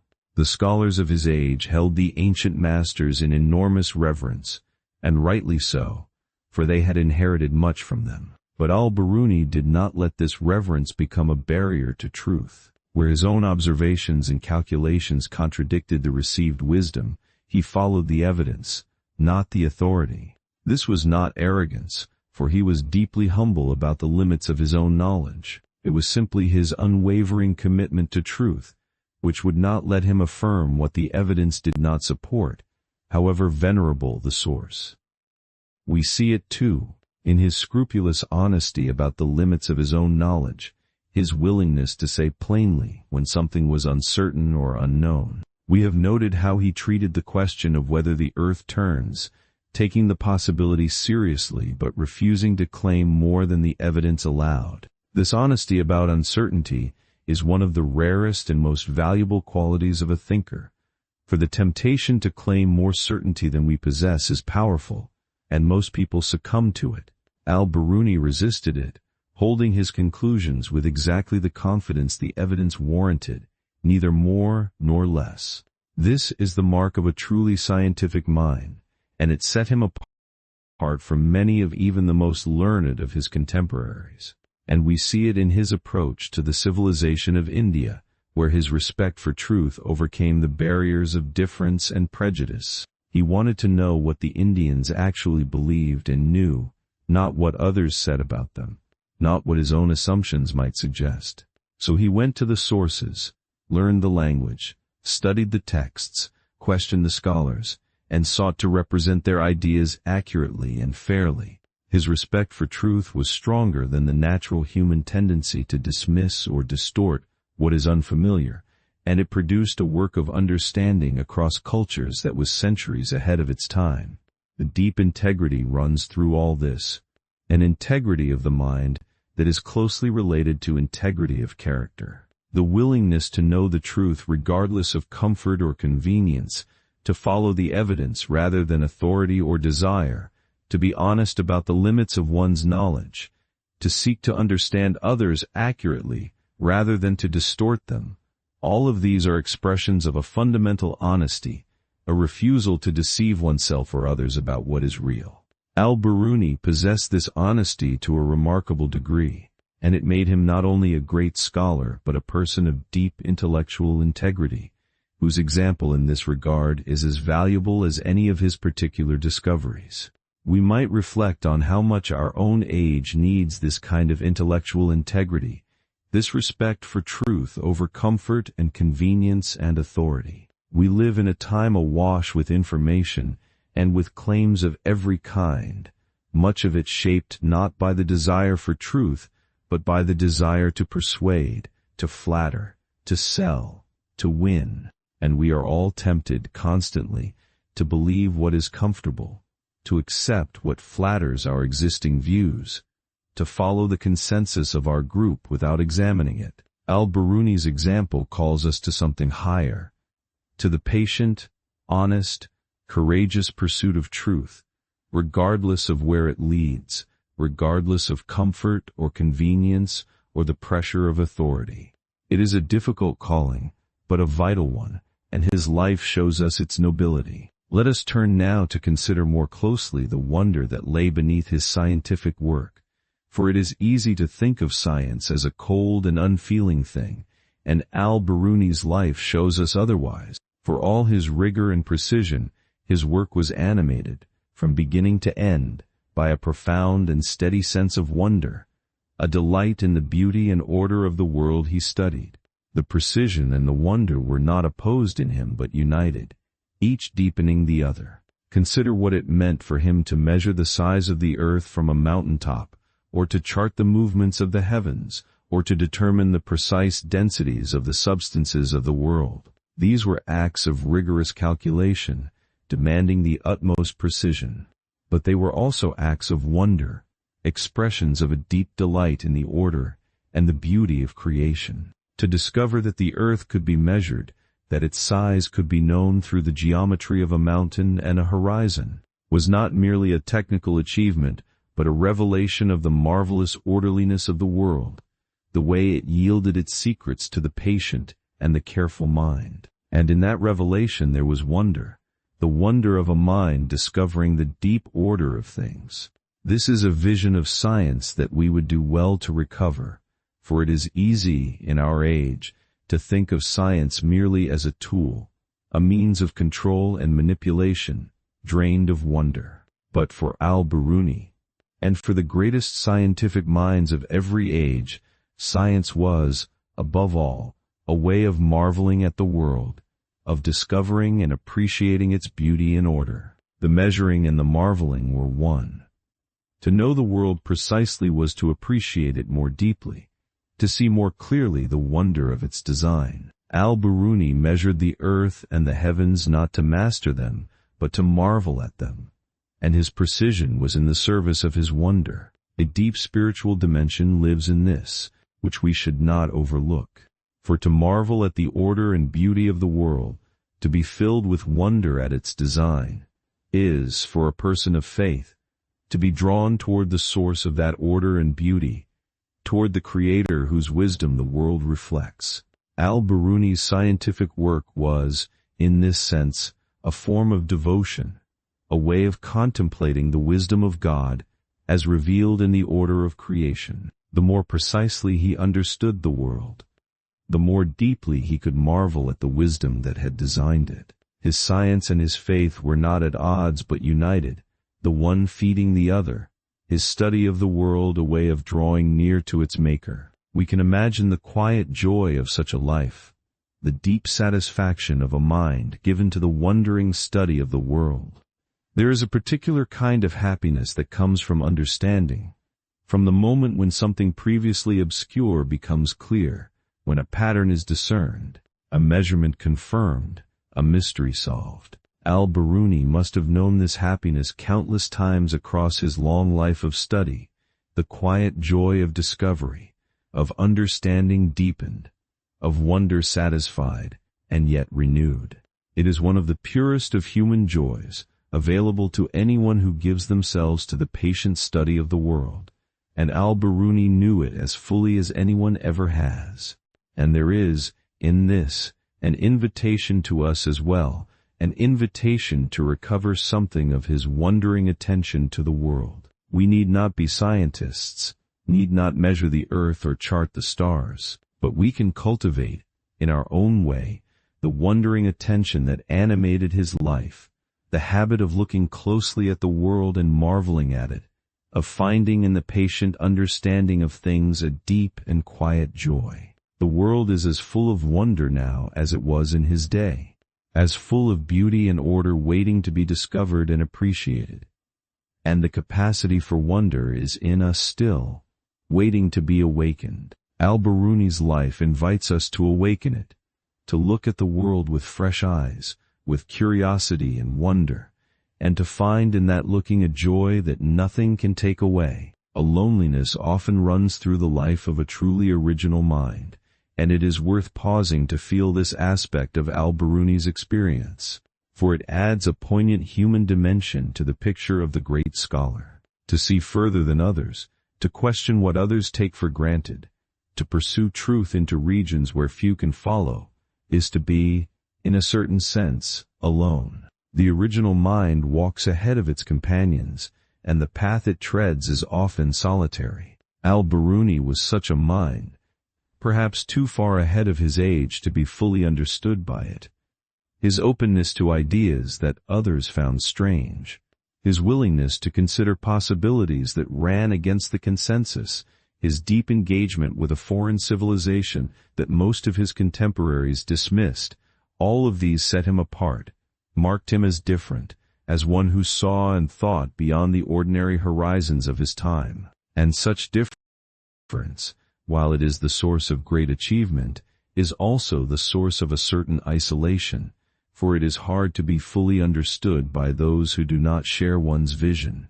We can imagine the loneliness of working on problems that few others could appreciate, of reaching conclusions that few could follow, of caring deeply about questions that most of those around him scarcely considered. The deepest reaches of his thought, the boldest of his speculations, the most demanding of his investigations, were regions he explored largely alone, with few companions who could truly join him there. There is a solitude in this, the solitude of the pioneer, the one who goes first into the unknown, ahead of the company of others. And yet we should not paint this loneliness too darkly, for it was, in another sense, a rich and full solitude, not an empty one. For Al-Biruni was not alone in the deepest sense. He had the company of the great minds of the past, whose works he studied and engaged with, across the centuries, in a kind of conversation that transcended time.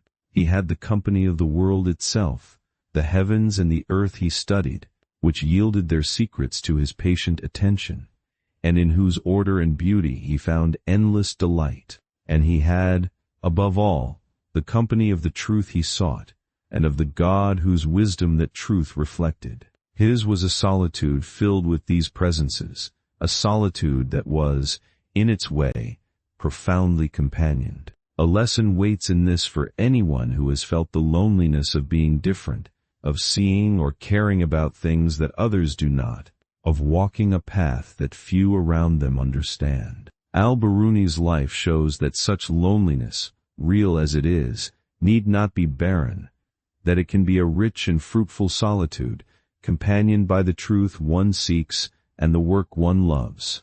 The price of seeing further is often a certain solitude, but the reward is the vision itself, and the deep companionship of the truth one is privileged to glimpse. Al-Biruni paid the price and gained the reward, and his life testifies that the trade is worth making. Let us consider, too, the extraordinary breadth of his engagement with the knowledge of different civilizations, for it was one of the most remarkable features of his mind.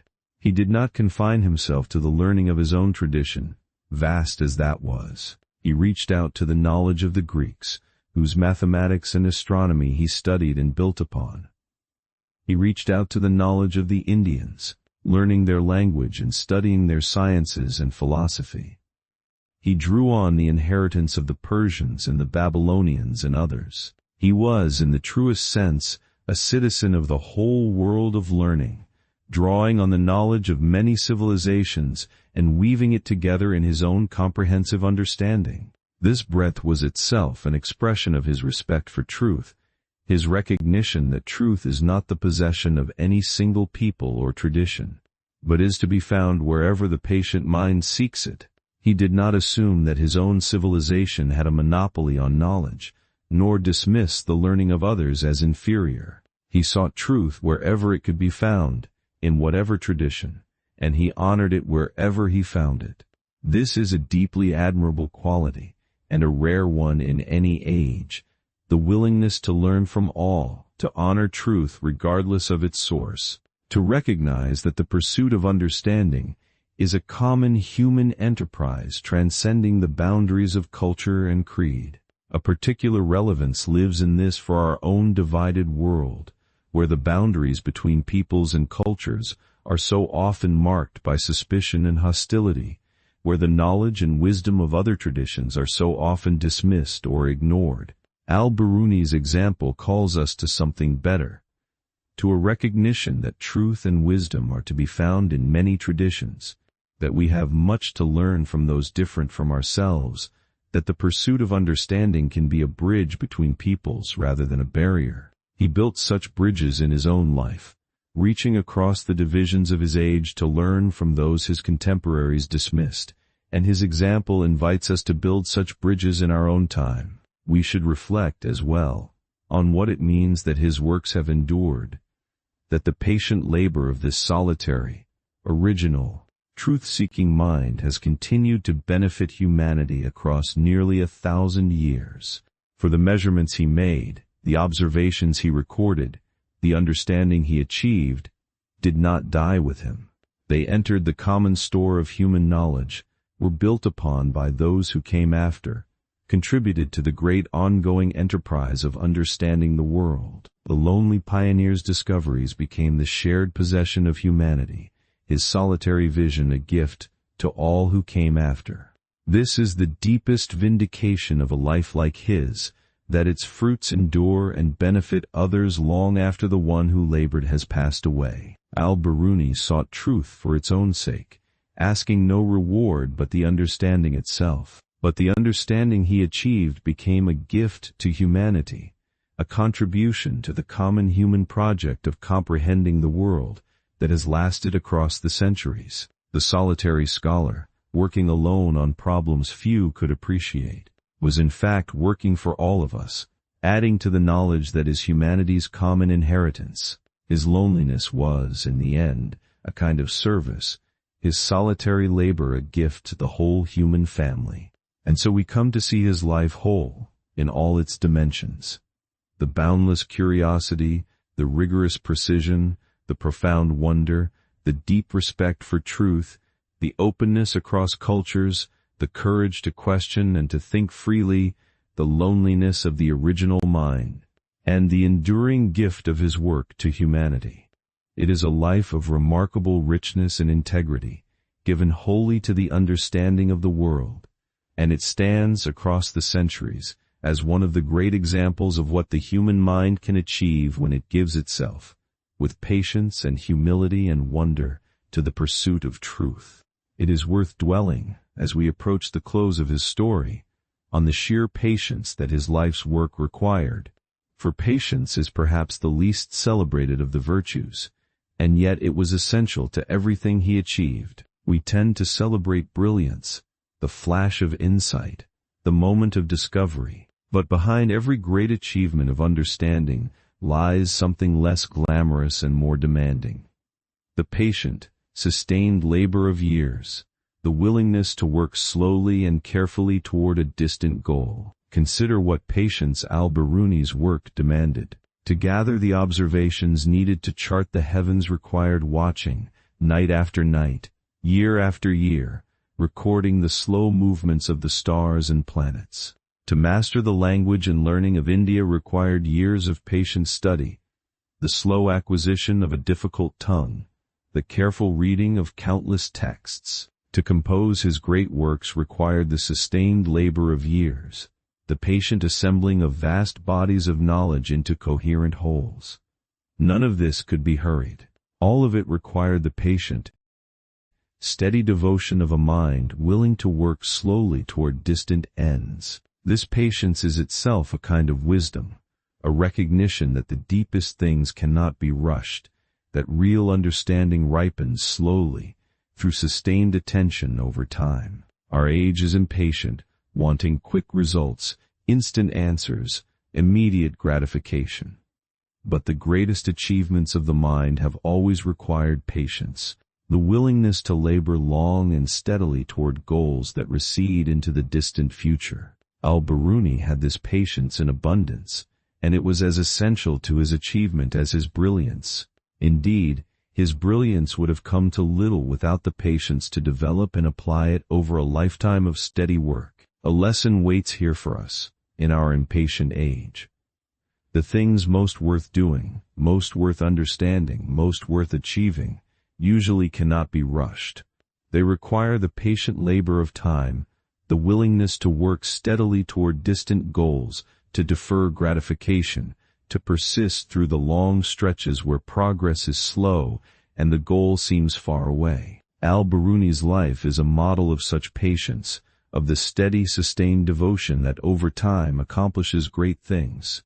It reminds us that patience is not a passive thing, a mere waiting, but an active virtue, the steady application of effort over time toward worthy ends. And his patience was joined, we should note, to a remarkable persistence, a refusal to be deterred by difficulty or discouragement. The path of his life was not easy. He was carried far from his home by the wars of his age, served sometimes difficult masters, faced the ordinary obstacles and discouragements that any long life brings. And yet he persisted, through it all, in his great project of understanding the world. He did not let the difficulties of his circumstances turn him from his purpose. He adapted, he endured, he continued, keeping his eyes always on the understanding he sought, refusing to be turned aside.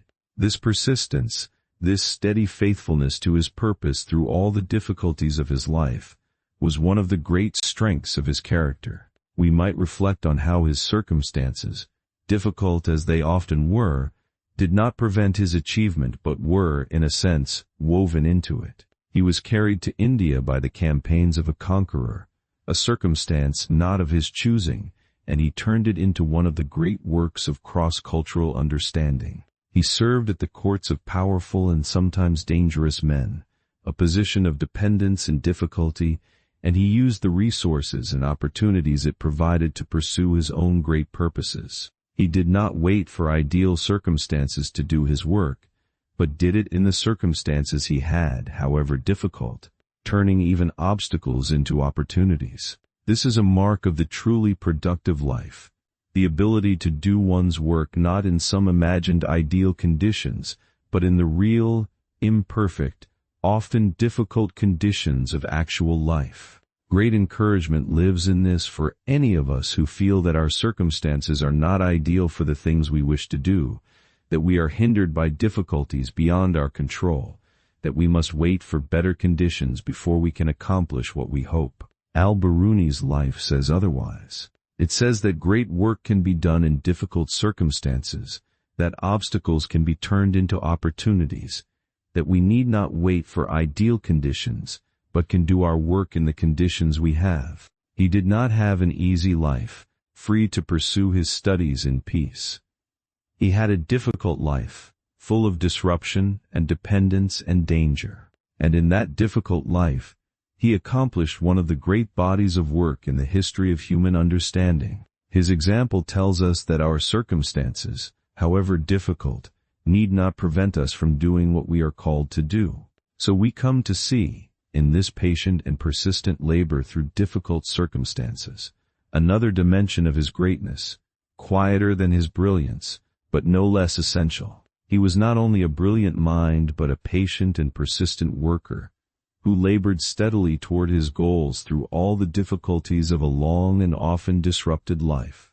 And it was this patient persistence, as much as his brilliance, that allowed him to accomplish what he did, to produce, across a lifetime of steady work, the vast body of understanding that has benefited humanity for nearly 1,000 years. We might pause, finally, to consider the gratitude we owe to such a life, and to the countless others like it who have labored, often in obscurity and difficulty, to add to the store of human understanding. We who benefit from their work, who inherit the knowledge they painstakingly gathered, owe them a debt that is easy to forget.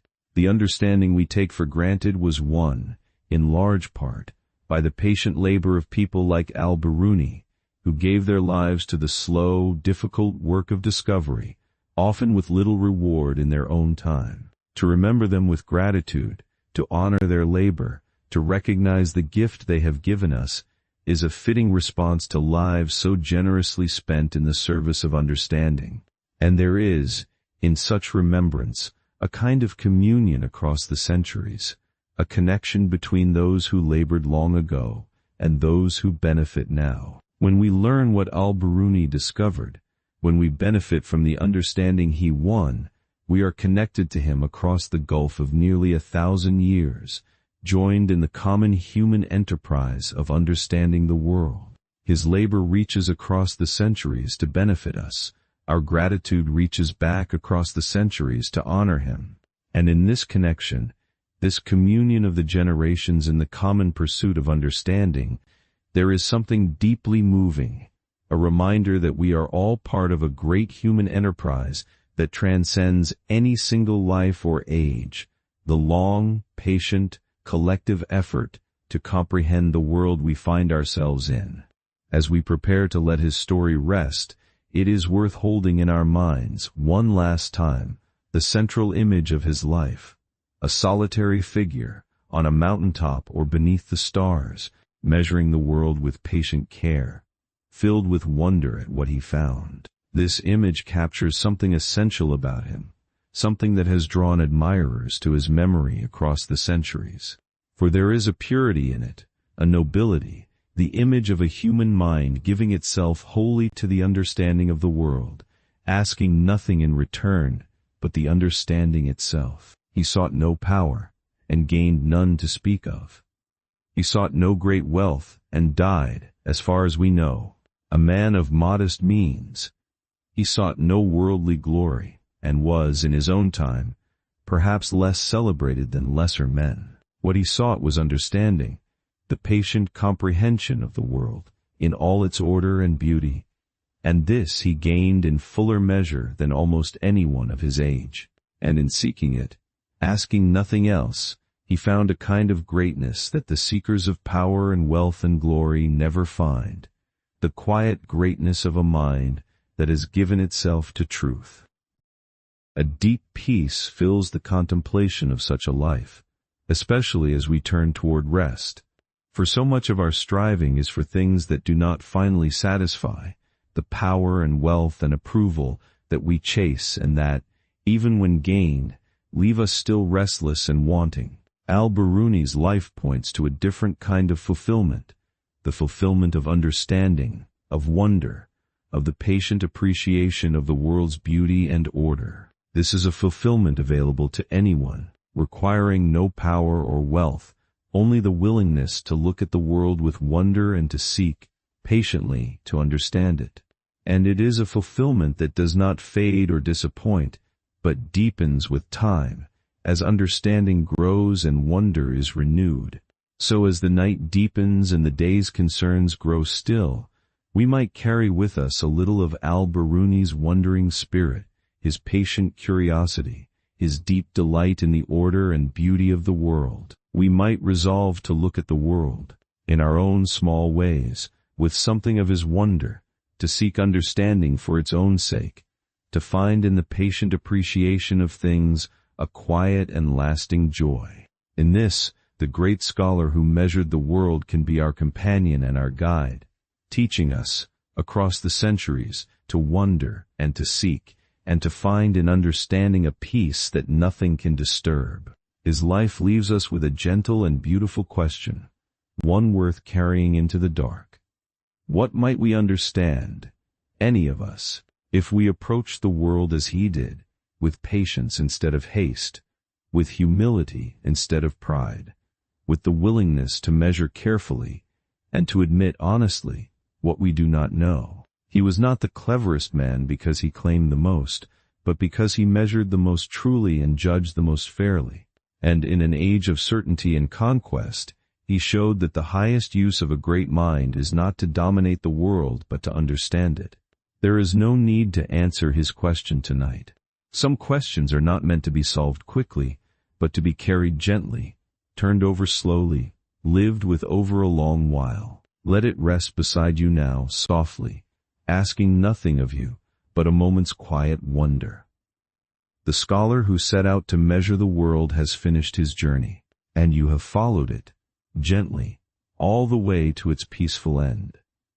So let your thoughts grow still. Let the distant land of Khwarazm fade into the dark, and the mountains of Ghazni, and the long roads he traveled, and the bright stars he watched for so many patient nights. Let the names and the dates drift away, for they have done their work. What remains is only the quiet, and the wonder, and the calm of the gathering night. May your mind grow easy, may your heart be untroubled, and may your rest, tonight, be deep and peaceful and kind.